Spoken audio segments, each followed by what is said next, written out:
So you just got a house under contract. Congratulations, that is so awesome.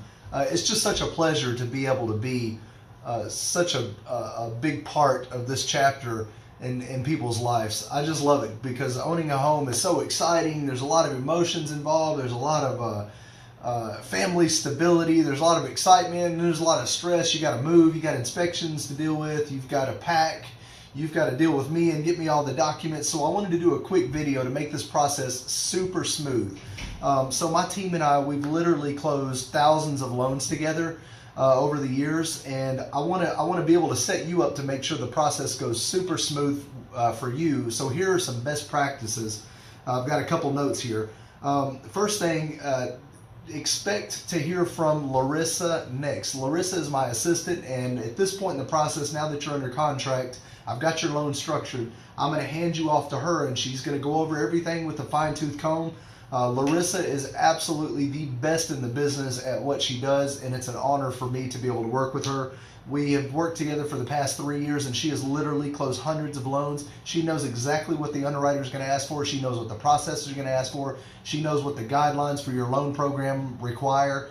She knows her stuff. So there's going to be 3 or 4 different times that we're going to come back to you and request documentation.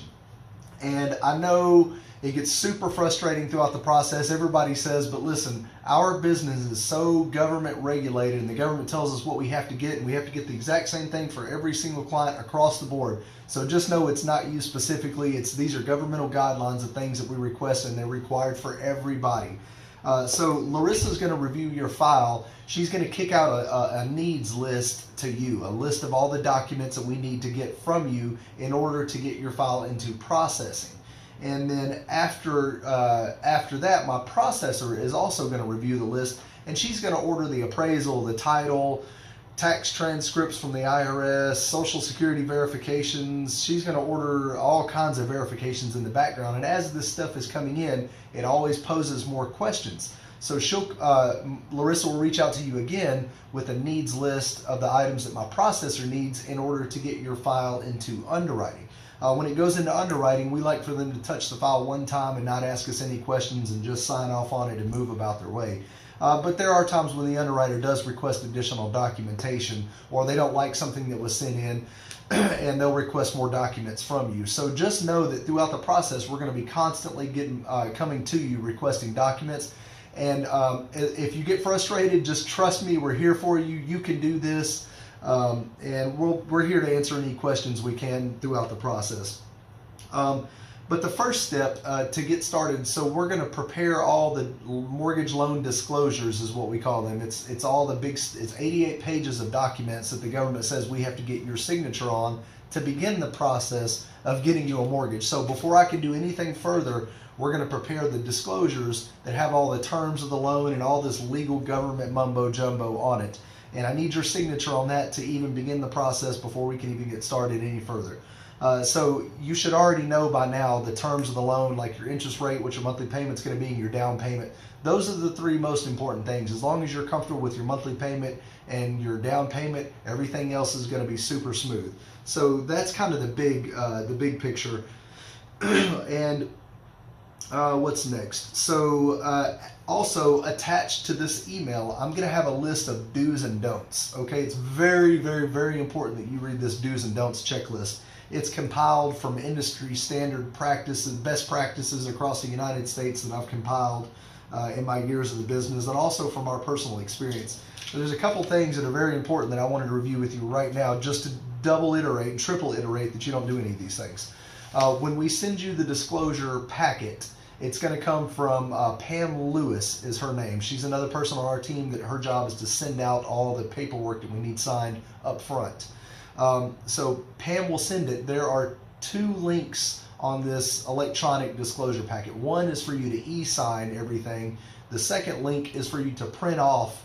There's 3 or 4 documents that you have to print off. You have to actually wet sign it and then scan and email it back over to us. No pictures. Don't take a picture with your cell phone and send this stuff. I've got to have actual PDFs. Okay, that's people do that all the time.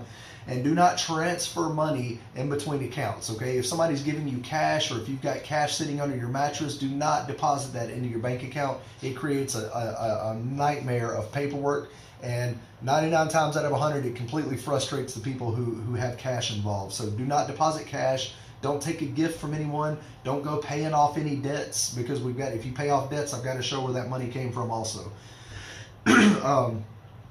Your assets and your income, your pay stubs and your bank statements, those are only good for 30 days. So as you get new bank statements and new pay stubs, I'm going to need those. So make sure that as you're getting bank statements and pay stubs, go ahead and plan on sending them to Larissa so that we can have everything on file, because the underwriter is going to ask for it. We got to have most recent, up to date, all the way up to closing. Okay.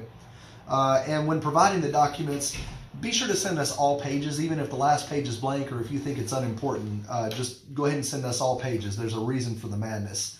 And know also, documents create more documents. It's like Pandora's box. A lot of times you may send me one document, we'll see something on there, and then we'll need 3 or 4 more documents to document where that came from. So it's standard. It's all part of the process. So just bear with us through that.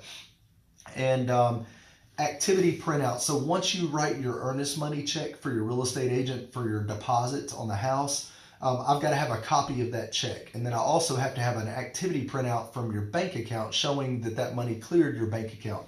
And in the activity printout, I need it from the date of your last statement through current date, showing that the earnest money came out. So make sure there's no gaps in the dates. So make sure that the activity printout that you send me starts on the day that your last statement ended, and it goes through current date. So these are kind of some things that will help you have a super smooth loan process, and I wanted to share with you up front. If you have any questions anytime, I'm always available, usually on my cell phone. If you call the office, it's hit or miss if I'm going to be in here. But also feel free to reach out to Larissa, because she can probably answer your questions 10 times better than I can. So if you guys need me anytime for anything, pick up the phone and give me a shout. And thank you so much again. I know there's a lot of us mortgage companies out there, but it's really just an honor to be able to serve you and your family. So just know we're going to take great care of you. Thank you.